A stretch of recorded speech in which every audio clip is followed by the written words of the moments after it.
Iran से जुड़ा वो राज जिसे कुरान करीम ने तकरीबन 1400 साल पहले ही बयान कर दिया था। ईरान के बारे में वो पेशन गोई यानी भविष्यवाणी जो आखिरकार हकीकत बनकर सामने आ चुकी है। आज की इस वीडियो में हम आपको बताएंगे कि कुरान में ईरान के बारे में कौन सी भविष्यवाणी की गई थी और कैसे वो पूरी तरह सच साबित हुई।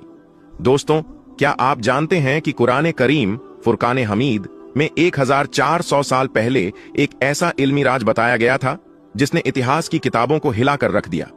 एक ऐसी पेशन गोई जो न सिर्फ वक्त के साथ सच साबित हुई बल्कि आज भी दुनिया भर के आलिम, तज्जियाकार और समझदार इंसान अल्लाह रब्बुल इज्जत की इस कुदरत को देखकर हैरान हैं।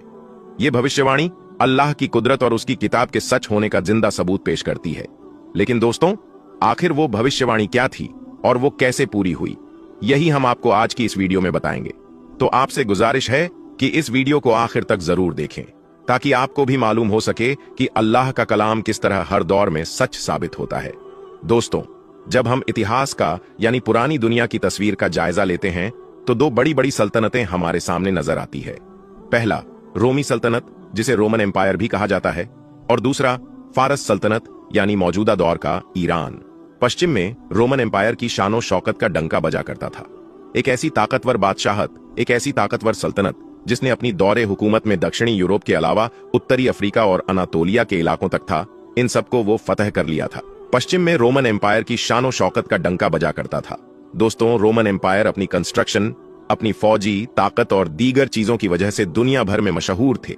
और दोस्तों, दूसरी तरफ हम फारस की सल्तनत को देखेंगे तो मशरिक में फारसी सल्तनत की भी तूती बोला करती थी। ये सल्तनत यानी फारस की जो सल्तनत थी, ये न सिर्फ अपनी अजमत और ताकत के लिए जानी जाती थी बल्कि अपने इल्म और ताकतवर हुकूमत की वजह से भी जानी जाती थी और दुनिया भर में फारसी सल्तनत का एक बड़ा मुकाम भी था। लेकिन दोस्तों, रोमी सल्तनत और फारस सल्तनत दोनों ही अजीम सल्तनत के दरमियान बहुत खतरनाक कशमकश की भी अपना एक इतिहास रहा है। और दोस्तों, ये जंगे हुई है वो सिर्फ जमीनें या साम्राज्य बढ़ाने के लिए या पाने के लिए नहीं हुआ करती थी, बल्कि दोनों सल्तनत ही चाहती थी कि हमारे पास ताकत ज्यादा हो। हमारे पास ताकत ज्यादा होने के बावजूद हम लोग इसके हकदार हैं, फिर हमारी हुकूमत ज्यादा हिस्सों पर है। इसी चीज को लेकर इनके बीच जंग हुई। रोमी और फारसी फौजें एक दूसरे से अलग अलग जंगों में अलग अलग तरीके से टकराती रहीं, जिनमें फिर हर जंग में एक नया मोड़ आता गया। कभी एक ने जीत हासिल कर ली तो कभी दूसरी फौजों ने जीत हासिल कर ली।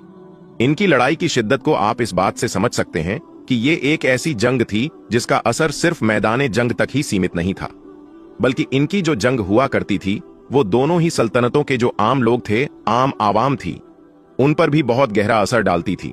लेकिन प्यारे दोस्तों,